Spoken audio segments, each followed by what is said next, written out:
yun na po kami. Okay.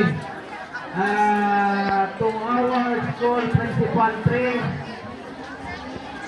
Miss Meryl Allen Peconitis, dedicated teachers, parents, guests, Antonel bisita si Mrs. Ma'am Barsaga,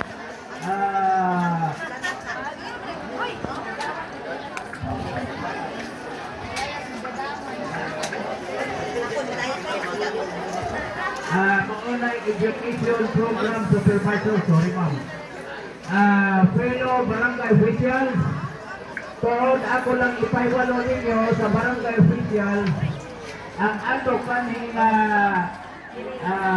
chairman sa education na may balatian ang atong gipuling na chairman sa education si Gloria Bello niya dire.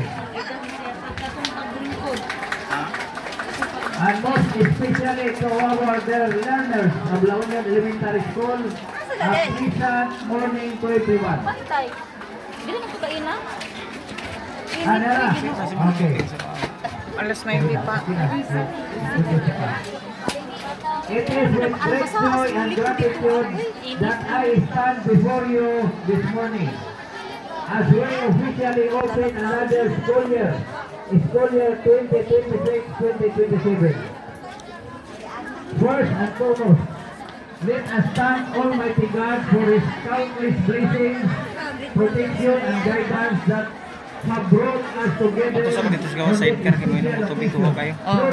Dito ra ko magbuhat. Every new year is a new opportunity, a new beginning, and a new chapter in the lives of our children. Mga minahal na magtutunga, welcome back to school. Kamo ang paglaom sa atong barangay o sa atong nasod. Every day that you came to school, every lesson you learn, every good value that you practice, you are building your future and preparing yourselves to become responsible citizens and future leaders of our country. Ayaw mahadlok sa mga habit sa pag-eskwela. Lisod usahay ang pagtuon. Apan, pinondumi na ang kalampusan dili makita sa kasayon sa paglakaw. Ito na lang muna tao. Kundili sa pagpadayon bisan adunay kalisod. Padayon lang paningkamot o pag-ampo kanunay. To our dear teachers, we express our heartfelt gratitude for your dedication, patience, and sacrifices.